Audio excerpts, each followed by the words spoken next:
Testing, 1, 2, testing. Are we live?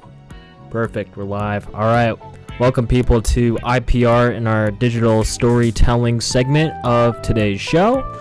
It is 5:13 p.m. and it is a lovely 32 degrees outside, not too shabby. Right now, we have the winner of our digital storytelling competition, Oliver Yoder, who won $3,000 to tell a story about his heritage, where he came from, and the surrounding society within Iowa City, and how living in a diverse society has impacted him positively.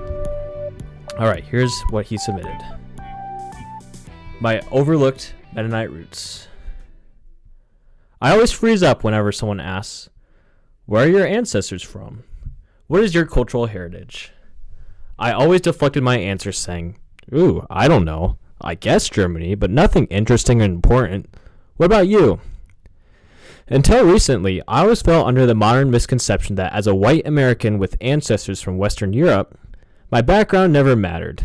I always thought that I needed a story of oppression, strong ties to an ethnic group, and distinct cultural rituals / identifications for my story to actually matter to others. However, I realized that this line of thinking was not benefiting society by any means, and only doing me a disservice. I've come to learn that my culture matters, and that I've discredited my family's rich culture that is less than 30 minutes from where I currently live.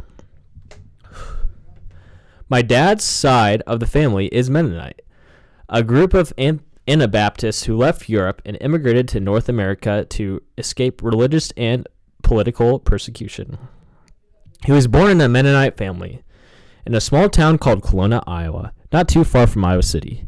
It is an important place for my family's heritage, and my grandpa's family lived there since the town's conception.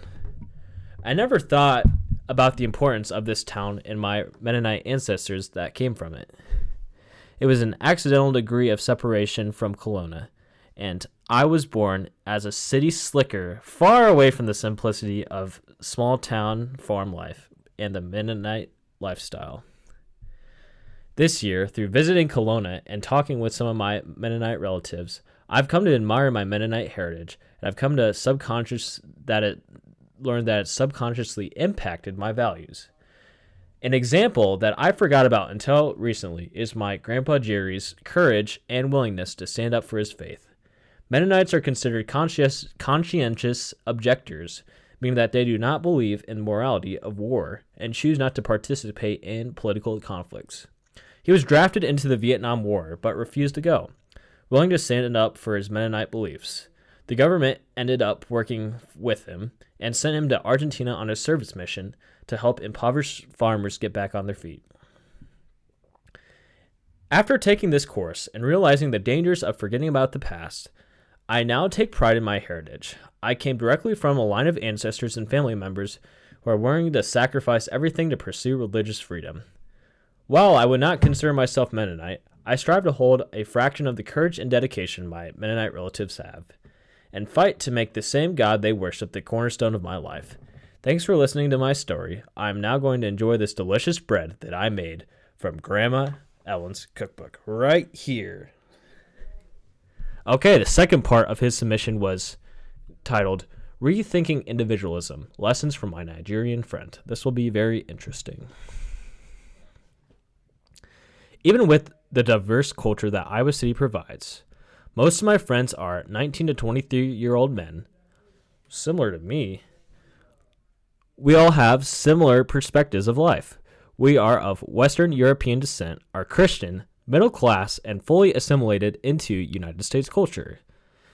They are great and honorable people whose similar qualities to mine have helped us bond into strong friendships. However, with friends that are so like-minded, I often forget about the bigger picture. I get caught up in trivial issues caused by the hurries and worries of a consumeristic society. It causes me to have anxiety over things that won't matter 10 years from now. However, after befriending and talking to some international students, I was humbled to witness the small, considerate actions they take in their everyday lives, things that previously I might never have thought to do. This summer, I worked a campus IT job with a guy named Musa. He was a joyful Nigerian from Lagos who was charismatic with a charismatic attitude that whom I quickly befriended. He is currently completing a master's degree in business analytics with the hope that he can help boost the Nigerian economy in the future. It was fun working with him. He was able to make the whole room laugh within seconds. After a while, I discovered a character trait from him not emphasized enough in American culture: selflessness. One day, right after my shift has ended, I couldn't find my phone and started looking for it. After mentioning it to him, after he asked me what I was doing, he immediately dropped everything to come help me look. That involved him staying for an extra 30 minutes to help me look for my phone and retrace my steps. After telling him multiple times that he did not have to stay late and help me look, he kept saying, "It is no problem at all. I'm glad to help you out, my man."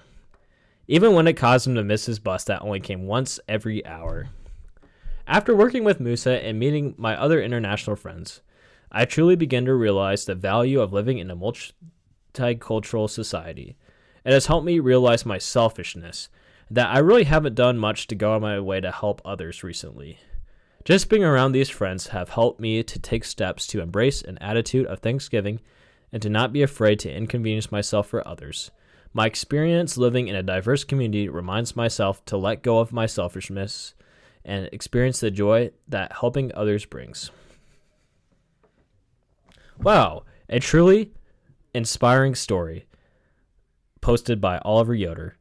He won $3,000, and so can you if you enter into our digital storytelling segment.